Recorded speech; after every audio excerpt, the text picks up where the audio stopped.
Soy Christopher Lee. Acompáñenme en un viaje cinematográfico por un siglo de ciencia ficción.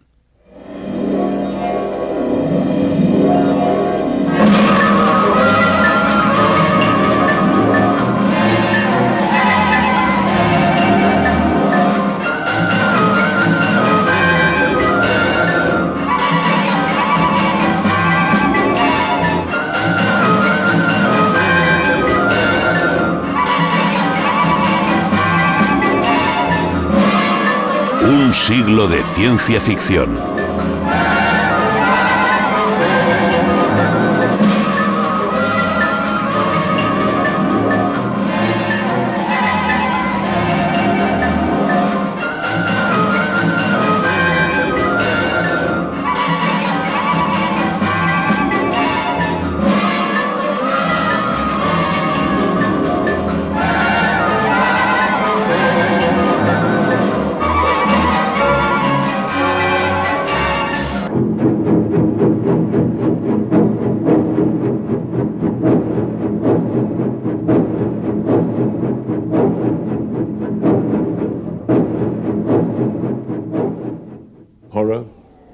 A menudo las películas de terror, fantasía y ciencia ficción se clasifican juntas, sobre todo en las estanterías de las videotecas. Sin embargo, hay algunas diferencias básicas. Una película de fantasía utiliza un elemento sobrenatural y real, ya sea algo científicamente imposible o una definición mitológica. La ciencia ficción coge un invento científico conocido o un concepto y trabaja con él. Los escritores y directores de películas crean sobre un hecho tecnológico. Pero lo que hace a estas historias interesantes, siempre que la gente haga bien su trabajo, es el factor humano.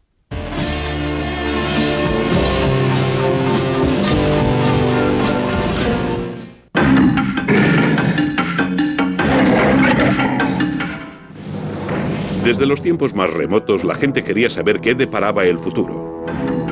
Desde el oráculo de Delfos a los videntes con la bola de cristal, la gente ha perseguido el mirar dentro del futuro para desvelar sus secretos. Con la revolución industrial y el desarrollo rápido de las nuevas tecnologías, se produjeron una serie de cambios sociales enormes. En tiempos modernos, Charlie Chaplin describió un futuro con un chico boquiabierto por las nuevas tecnologías. El mismo Chaplin se resiste al paso del progreso. Hizo esta, la última película muda, casi 10 años más tarde de la aparición de las habladas.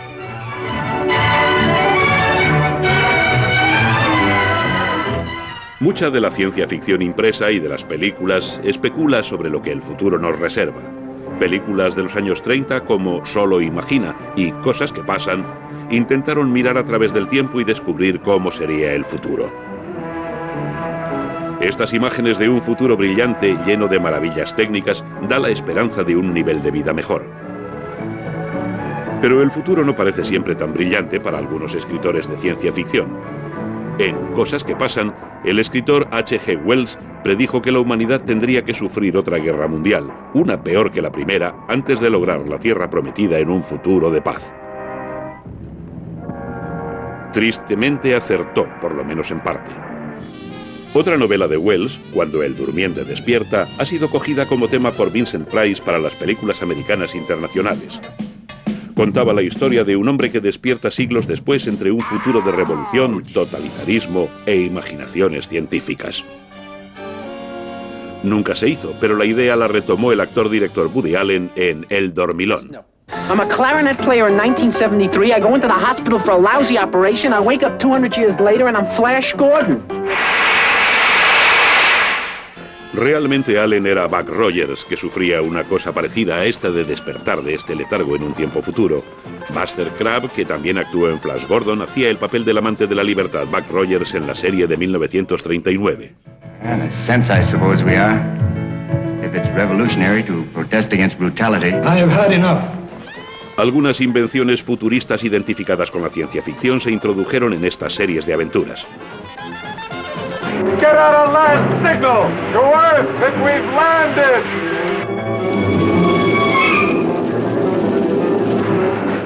Los astronautas de El planeta de los simios también encuentran una Tierra futura bastante distinta a la de la época que dejaron atrás. You did it.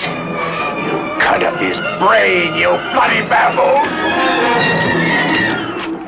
Esto le pasó realmente al cosmonauta que dejó la Unión Soviética para vivir en la Estación Espacial Mir. Cuando volvió a la Tierra, la República Socialista de la Unión Soviética había sido reemplazada por la República Democrática Rusa. Pero, ¿qué tenemos para nosotros en el almacén del futuro? Los escritores de ciencia ficción y los directores se divierten especulando sobre el futuro, aunque cuando llega la fecha de las maravillas y los horrores, el único futuro apenas se parece a lo predicho. Cosas que pasan habló de una nueva era negra en 1970 y el primer intento por aterrizar en la Luna en el 2036. 1984 demostró ser solo un año más. Eso, el terror de más allá del espacio, contenía el primer viaje exitoso a Marte en 1973. La reina del espacio exterior narra una expedición a Marte en 1980. My true name is Stangya Sorens A. Well, Gesundheit. Alien Nation, dirigida en 1988, hablaba de los refugiados alienígenas que llegaban a la Tierra. No pasó. Huida de Nueva York, hecha en 1981, describe la isla de Manhattan en 1997, convertida en la prisión sin ley de la Isla del Demonio, donde los prisioneros condenados son abandonados a su suerte. Cuando llegó 1997, esta visión negra no acabó. Las crisis económicas de los 70 inspiraron la película Americaton. Esta película decía a los Estados Unidos que se segregaran y usaran el telemaratón para hacer dinero. Bad planning is why your country is in the toilet. Esta película de 1979 se rodó en la oscuridad, en el futuro lejano de 1998. I'm Chet Roosevelt, your president, and I love you. 2001, una odisea del espacio, de Stanley Kubrick, revelaba un futuro de inventos técnicos, bases en la Luna y viajes interplanetarios, teléfonos con tele y estaciones espaciales gigantes. Pocas de estas maravillas realmente serán asequibles en el 2001. Irónicamente, las tecnologías existen, no solo la voluntad y las finanzas las producen. Por otra parte, el mundo futuro de la naranja mecánica de Kubrick, hecha en 1971, parecía anticiparse al movimiento punk de solo unos pocos años más tarde. Incluso cuando las películas son hechas sobre un futuro distante, el impacto del presente cambiante proporciona visiones de un futuro obsoleto. Nada pasa tan rápido como una visión de futuro. Los conceptos pueden seguir siendo intrigantes décadas después, pero los vestidos y los aparatos reflejan siempre la era de las películas y parecen originales más que futuristas. Una película de vanguardia sacaba el tema estableciendo el futuro en el presente. En 1965, el director de lo que se llamó Nueva Ola, Jean-Luc Godard, utilizó el París contemporáneo como telón de fondo para el mundo futurista de Alphaville. El futuro de los 60 es visitado por alguien de los 40, un detective privado americano con guerrera. El tipo duro Lemmy Caution, encarnado por Eddie Constantine, llega a la civilización a través de, ¿qué más?, un Ford Galaxia.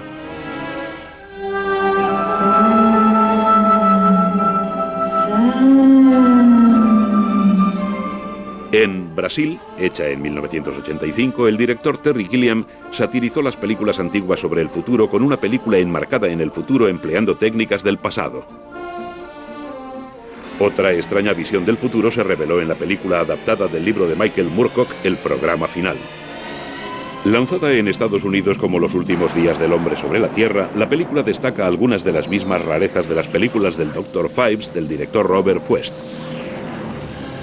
Desde el programa original, que se remonta a los años 60, Star Trek ha llegado a convertirse en la serie de ciencia ficción más conocida a nivel mundial. Situados en los siglos XXII y XXIII, los programas de televisión y las películas son accesibles enseguida con gran reconocimiento y, como a menudo es el caso, con buen merchandising los resultados son normales, ni malos ni muy buenos. Star Trek podría ser considerada como las hamburguesas McDonald's del cine de ciencia ficción. Sin embargo, Star Trek da una visión optimista del futuro, donde la raza humana no solo ha viajado a las estrellas, sino también ha abandonado los prejuicios y tonterías que la invaden. La mayoría de las películas sobre el futuro no han sido muy animadas.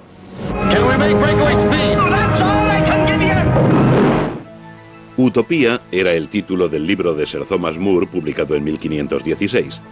Hablaba de una cercana civilización perfecta donde todos los problemas como el hambre, la miseria y la guerra habían sido eliminados. La palabra utopía a menudo se aplica a todo lo idealizado, pero apenas para conseguir paraísos de paz y felicidad. Pero los escritores de ficción y los directores encuentran las sociedades utópicas un poco tontas.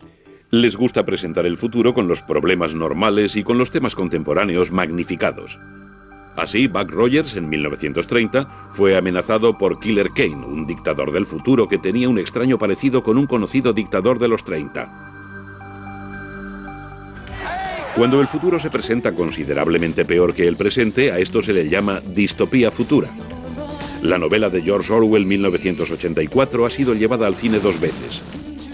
Escrita originariamente durante la era fascista y los regímenes totalitaristas del comunismo, habla de un futuro sin libertad, donde todos los aspectos de la vida, incluido el pensamiento, son controlados. Cada una de las versiones de la película tuvo su propia parte en la deshumanización y el control del pensamiento. El hermano mayor te vigila. What are your true feelings towards Big Brother? I hate him. You must love him. It's not enough to obey him.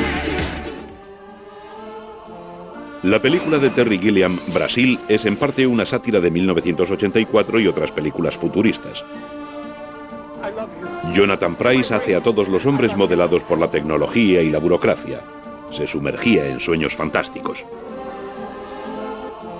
Al final de la película, la fantasía proporciona la última escapada.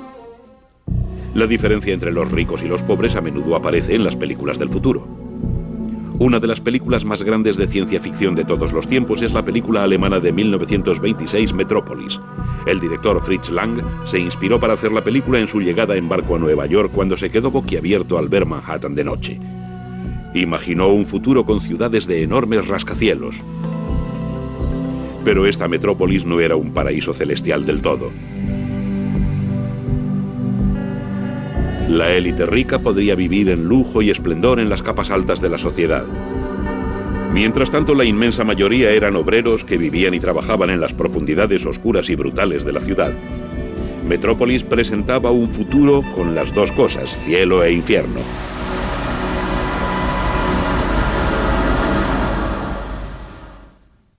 En Zardoz, el futuro distante era una versión incluso más extrema de las divisiones de clases. Las clases más bajas son tratadas como salvajes, reducidas a la barbarie, mientras que la élite intelectual vive en un paraíso aislado. El guerrero Zed, representado por Sean Connery, llega para destruir esta mini-utopía. La máquina del tiempo relató un futuro más alejado de la lucha de clases en Inglaterra, reducida a lo básico: la estupidez, la clase alta e inefectiva de los Eloi, que vive en la superficie, y la clase más baja, brutal y mutante de los Morlock, que viven bajo tierra.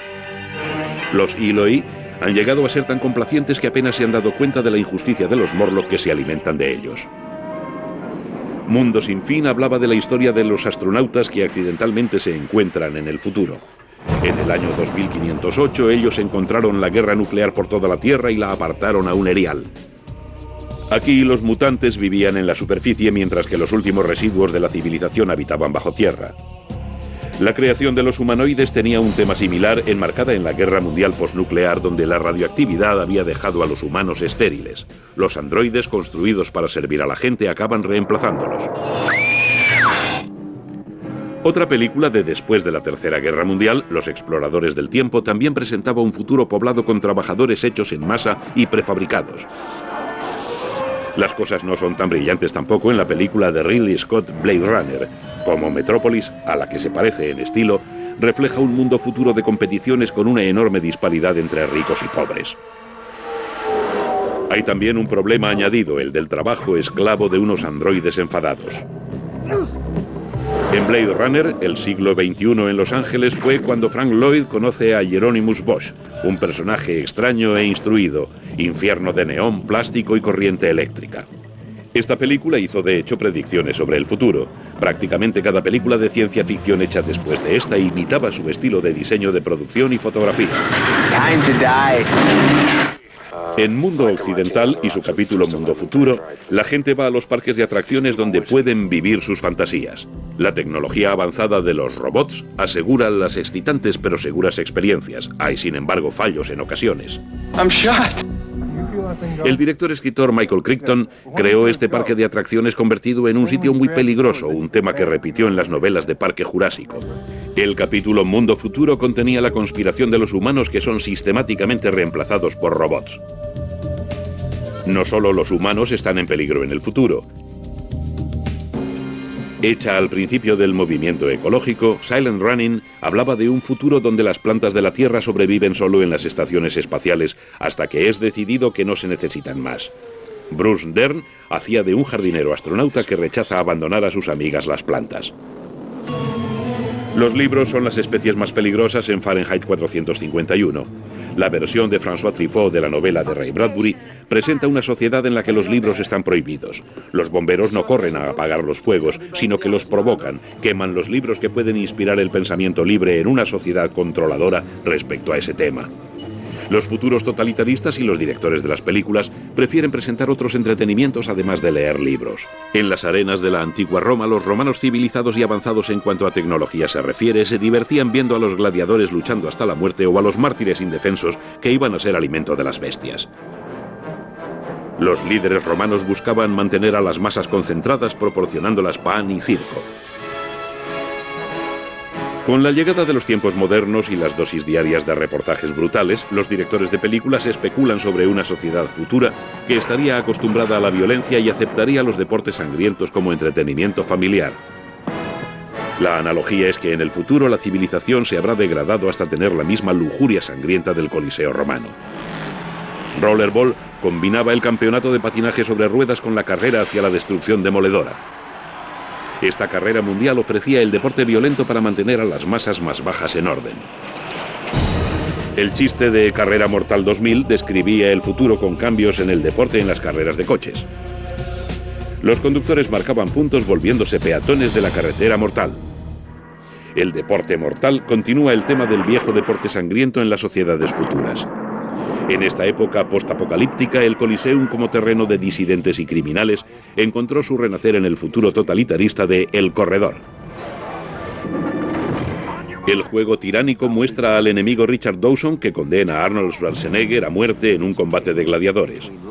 Un combate de gladiadores era un pasatiempo popular en la prisión de la isla de Manhattan en la película de John Carpenter, Huida de Nueva York. También en la tremenda Bartertown de Australia en la película de George Miller, Mad Max, Más allá de la cúpula del trueno. La ironía de estas películas está en que la efusión de sangre falsificada que se ve en ellas puede ayudar a construir la tolerancia hacia los deportes sangrientos que parecen condenar. Privilegio, hecha en 1967, ofrecía un ejemplo de una forma diferente de control de las multitudes. Mostraba un futuro en el que el gobierno británico y la Iglesia utilizaban a las masas atraídas por el rock and roll para controlar a la juventud de la nación. Las fuerzas conservadoras conseguían una celebridad del rock para manipular a sus jóvenes fans. La misma estrella de rock llegaba a ser manipulada. Hecha durante las manifestaciones de los 60, este ridículo documento fue dirigido por Peter Watkins, que también hizo la película del Holocausto nuclear Juegos de Guerra. El eslogan de los 60 era «No confíes en nadie mayor de 30». Salvaje en las calles, revelaba lo que el mundo sería si la generación más joven llevara las riendas. Los más jóvenes mandaban.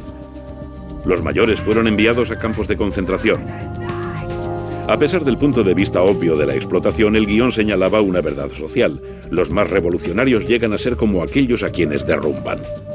La cultura juvenil de los 60 también inspiró esta película desastrosa. Gas habla de todo el mundo que muere a la edad de 30 años debido a los efectos de una ola de gas gigante. Los jóvenes están solos cuando intentan reconstruir la civilización.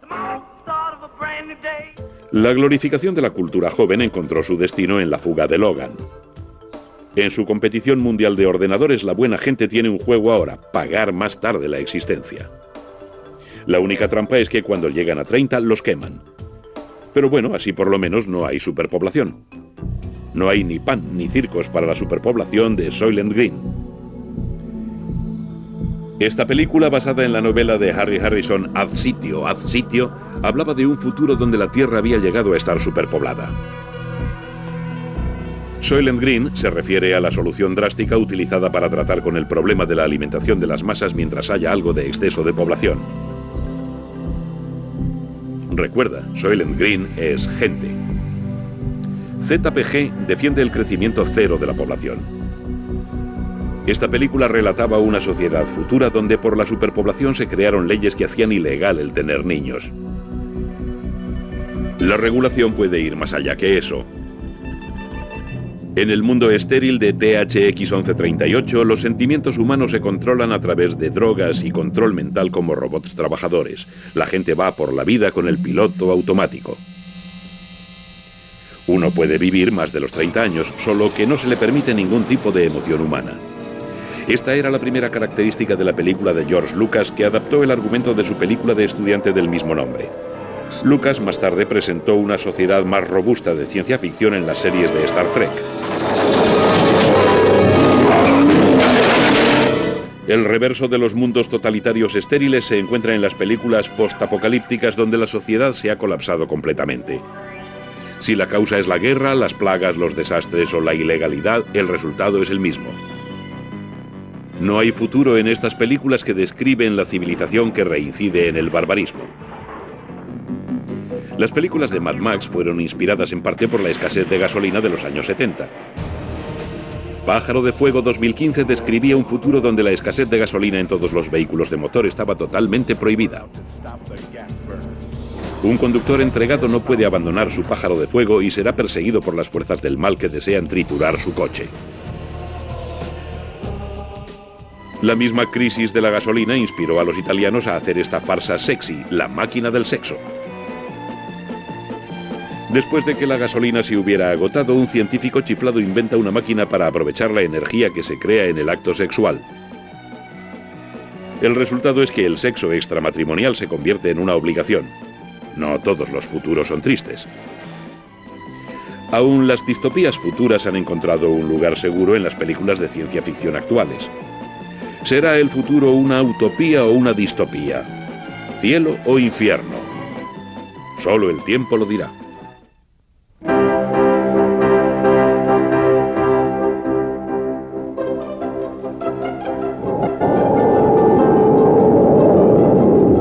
No hay nada tan cierto como el cambio. El universo está en continuo movimiento. Los planetas se mueven alrededor del Sol. Una estación lleva a otra. Los directores de películas aprendieron rápidamente el arte de la transformación.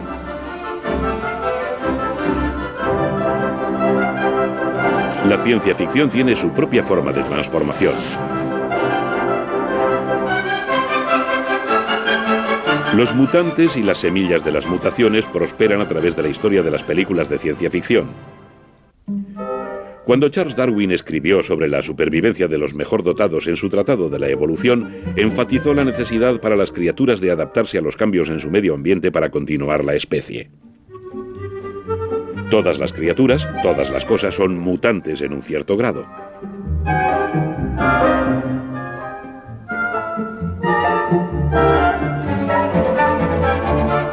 Ellos cambian cuando la ocasión obliga.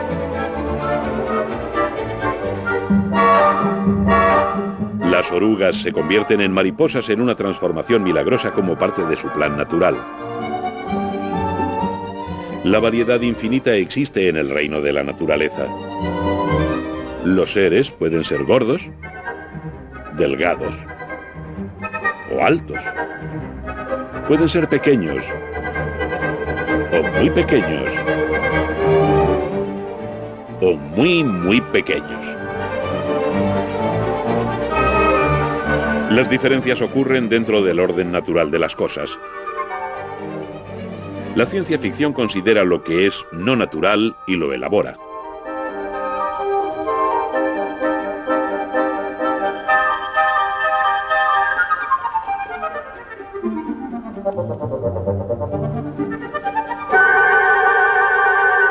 La madre naturaleza, ella misma, prescribe la adaptación para que los organismos sobrevivan. La evolución es un proceso perfectamente natural. Los primeros humanos parecerían poco corrientes a los ojos modernos. Hace 1 millón de años, ninguna mujer cavernícola se parecía a Raquel Welch, a Martine Beswick, a Victoria Petrie, a Julie Ige o Daryl Hannah. Pero aún Barbara Bach parece muy atractiva con su bikini de piel. En la ciencia ficción incluso la naturaleza sugiere algunas sorpresas. Mucho antes de la era nuclear, la leyenda y el saber popular hablaban de transformaciones humanas. La licantropía dio a un hombre el poder para transformarse en lobo y volver después a la forma humana. But he doesn't understand. There's a curse upon me. I change into a wolf. Scott? Scott Howard? This is your father speaking. Now open this door right this minute. A wolf. An explanation is probably long overdue. Yeah, an explanation? Look at me. Look at you. Las películas de hombres lobo tratan la licantropía como una enfermedad contagiosa. La gente gato ofrecía una forma mutante partiendo de la base de la gente que se convierte en panteras. Era un proceso familiar. I've been followed by something that was not human, something that attempted to take my life. I believe that was the cat form of Irena. Why should she wish to harm you? Because I'm in love with her husband. El proceso del amor verdadero nunca es constante. Las mutaciones accidentales ocurrían debido a las alteraciones catastróficas de los cuerpos. En Hombre de Hielo, los científicos descongelan a un hombre que ha sido enterrado en hielo en la Edad de Piedra. En este caso, el medio ambiente del hombre sufre el cambio. En un rasgo similar, John Crawford desentierra a un neandertal en Trog. There's another cave behind there.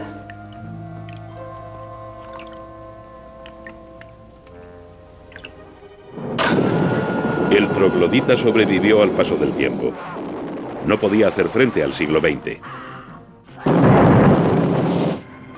El Yeti, comúnmente conocido como el abominable hombre de las nieves, sobrevivió al cambio evolutivo de las áreas más remotas. Los directores de películas adoran al Yeti.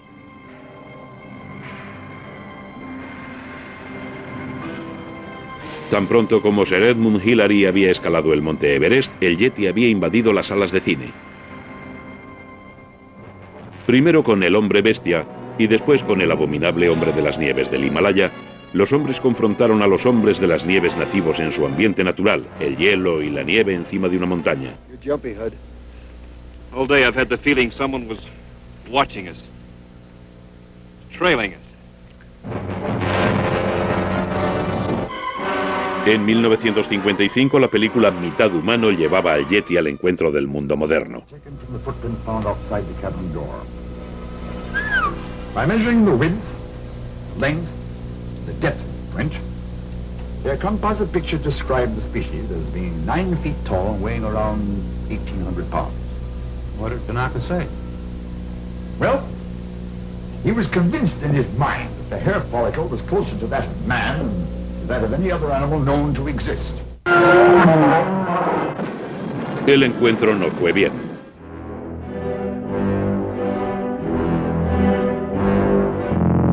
El primo americano del abominable hombre de las nieves, Sasquatch o Bigfoot, no era mejor.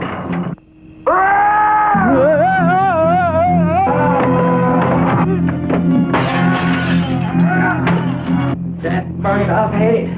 I'm gonna kill that thing. A pesar del título, La venganza de Bigfoot resulta tener muy poca intervención humana. Los exhibidores de la película se apuntaron un tanto. La búsqueda de los eslabones perdidos nos llevó hasta Skullduggery. That skull belonged to a creature that was half man, half ape. Where did you find it? Way over there, behind those... Where? Listen. Los explotadores esclavizaron a las criaturas mono para utilizarlas como mano de obra barata. They'll expect a big payback. What do we give them? Steel axes. Burt Reynolds lideró la causa de los esclavos apaleados. God, they're roasting them.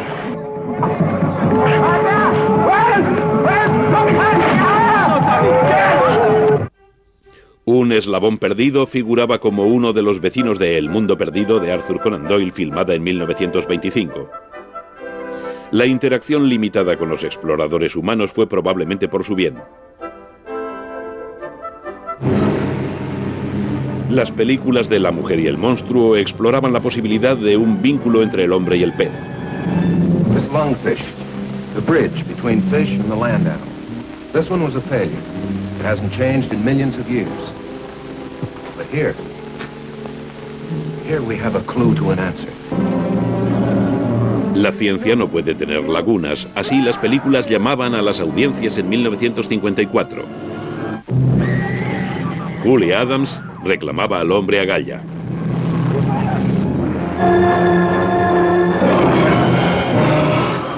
La venganza de la criatura apareció en las pantallas un año más tarde. El pez fijó sus ojos lujuriosos en Lori Nelson. Los científicos tenían algo más en mente. Al año siguiente capturaron al hombre agalla para practicarle una cirugía reconstructiva. La criatura camina entre nosotros nos presenta al hombre agalla con la cara estirada. Unos cuantos cortes y unos arreglos hicieron que la criatura pareciera un ser humano. La evolución dio un paso enorme hacia atrás. Continuando esta tendencia, Los hombres lagarto mostraba a un hombre que se transformaba en un horrible híbrido. La radiación atómica causó la mutación. You didn't have to hit him. Quick and simplest way, Doctor. But these are people. You don't handle them like animals. I'll kill you, alligator man! Just like I'd kill any four-legged gator!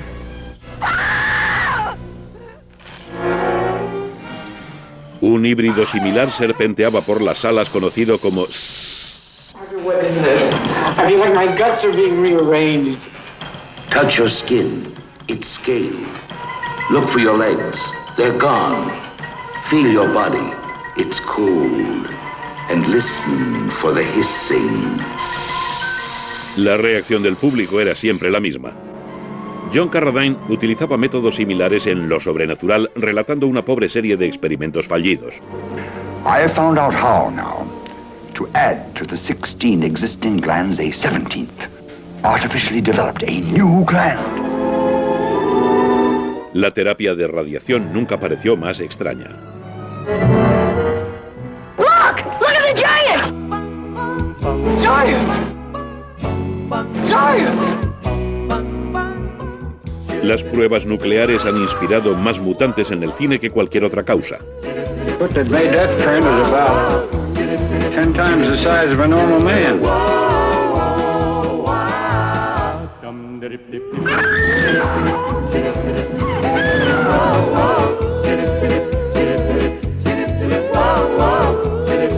Artie, what's happened?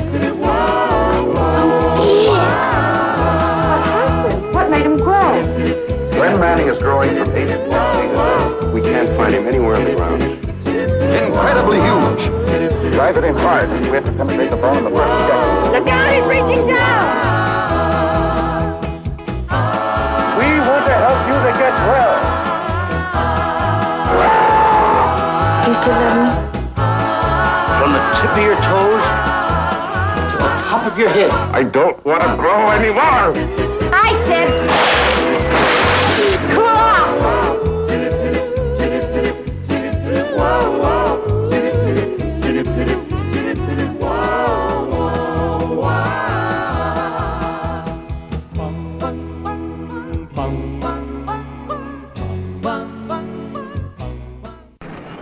El gigante comedor de cangrejos aterrorizaba a la población de una pequeña isla en El ataque de los monstruos cangrejo.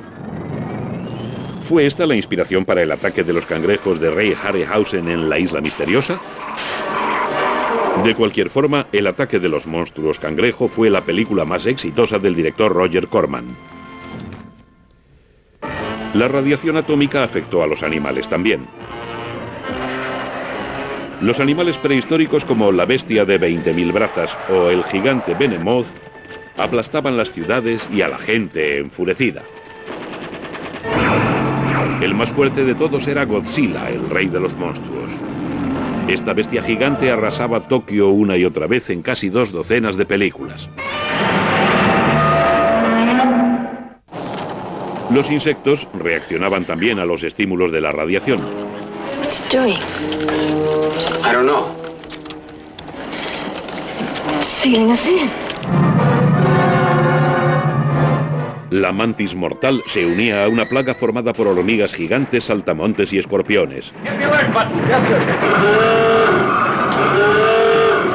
In all the kingdom of the living, there is no more deadly or voracious creature than the praying mantis. El planeta entero iba en cochecito en los 50 y 60.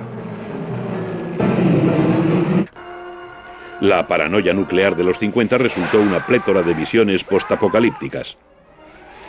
Hay variaciones en los mutantes que podían sobrevivir a tal holocausto. La mayoría de las películas describían a los supervivientes como gente bestial y primitiva. Mundo sin fin mostraba una sociedad dividida compuesta por humanos y mutantes. Regreso al planeta de los simios presentaba un futuro poblado de mutantes opuestos a los monos parlantes. Los monos supuestamente evolucionaron después de la aparición de los humanos, que habían destruido su propia civilización en la guerra nuclear. Los mutantes adoraban la bomba atómica. A pesar de ello, parecían bastante inteligentes en las películas. Un monstruo mutante aparecía en el día del fin del mundo. There are two forms of life fighting for survival out here in this valley, and only one of them can win. I'll talk to the girls in the morning. The girls? Yes. They should bear children as soon as possible. Exactamente de qué forma había cambiado permanecerá siempre en secreto. Los temores a los desastres ecológicos reemplazaron la paranoia nuclear de los 70. Con la destrucción del ecosistema, las mutaciones podrían resurgir.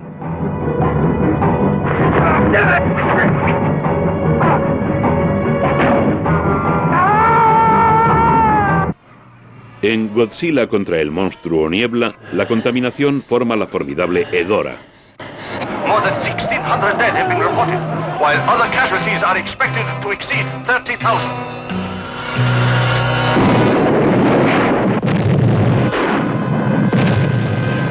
The main storage tank of the Japan Oil Company has exploded.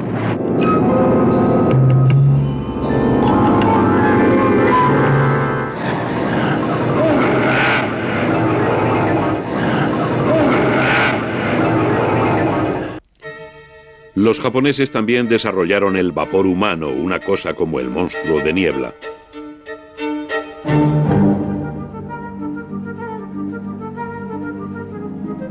Dr. Sano had said I'd be a Superman. Instead, he had created the human vapor. En represalia, el Vengador Tóxico cogió a uno y lo metió en residuos tóxicos. Este moderno Capitán Marvel lideró la causa de Greenpeace luchando por la verdad, la justicia y la ecología.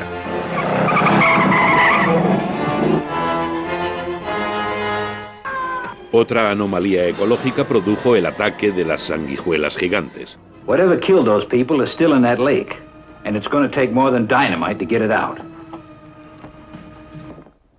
Estas criaturas cambiaron de parásitos a depredadores.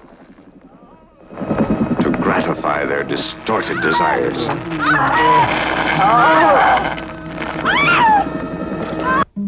Normalmente las técnicas de la ciencia impiden el problema de los mutantes, pero a veces hay otro partidario alrededor.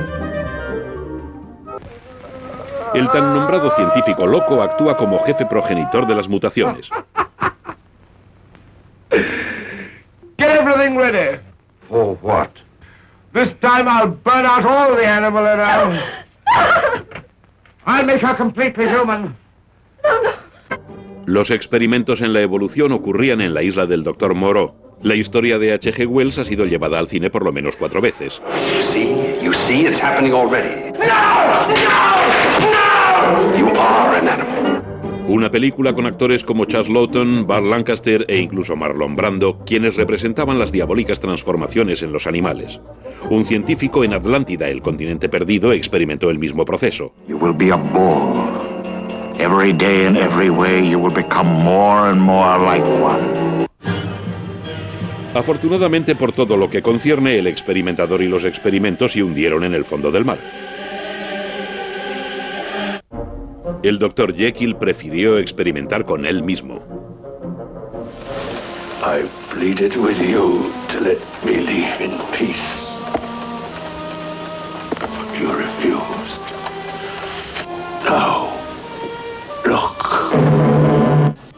Después de beber un brebaje especial, el doctor no se sentía él mismo. De una forma similar, un viaje alucinante al fondo de la mente mostraba a un hombre transformándose. Esta película resumía los comienzos de la humanidad y la consecuente evolución del hombre. You get the feeling of phenomenal acceleration, like you're being shot out over millions, billions of years. Time simply obliterates. The most terrifying experiment in the history of science is out of control. En 1958, David Edison se convirtió en la mosca.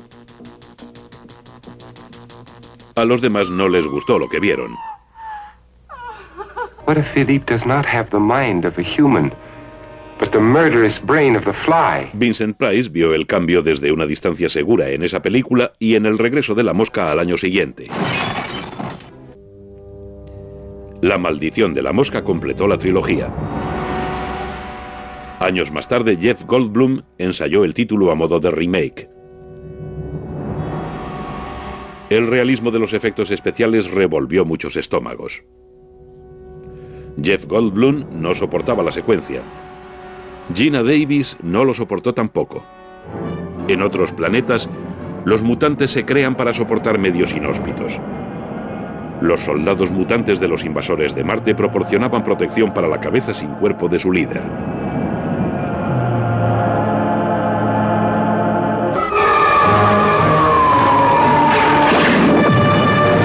The two of you are beginning a strange journey. A journey that no Earth people have ever undertaken before. Los visitantes de esta isla Tierra llevaban consigo un guardaespaldas mutante. Era fuerte, silencioso, pero todo el mundo entendía el mensaje. La muerte es el medio ambiente más inhóspito de todos. Mr. Spock fue asesinado al final de Star Trek, La cólera de Khan.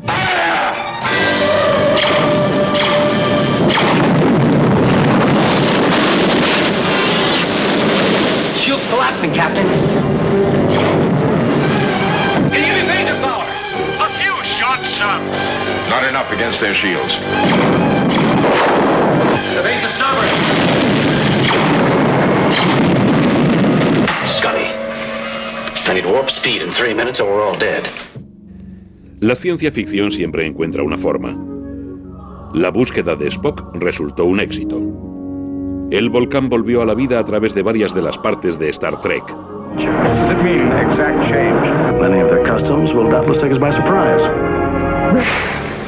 La serie de películas de los inmortales hablaban de inmortales con espada. La inmortalidad en sí se puede considerar una mutación, pero es la habilidad para adaptarse a la sociedad cambiante lo que les consume cada día. Sean Connery y Christopher Lambert no son realmente inmortales. Ellos pueden morir decapitados. En la ciencia ficción, incluso la decapitación no es un problema. You see, something's going to happen. What? Something wonderful. Lo último en mutaciones sería la transformación de Keir Dullea en el Niño de las Estrellas al final de 2001, Una odisea del espacio.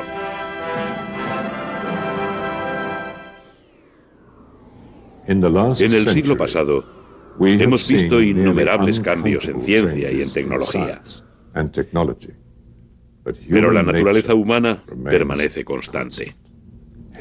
El odio y el miedo, el amor y el deseo, la expresión y la duda, la codicia y el sacrificio.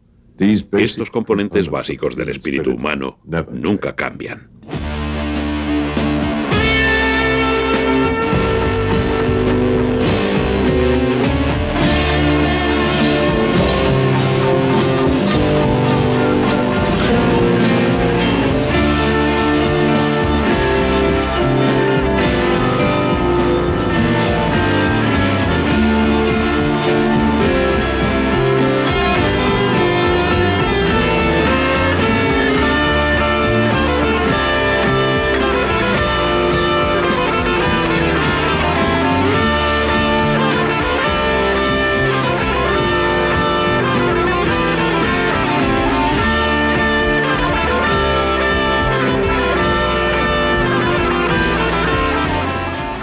Chaplin.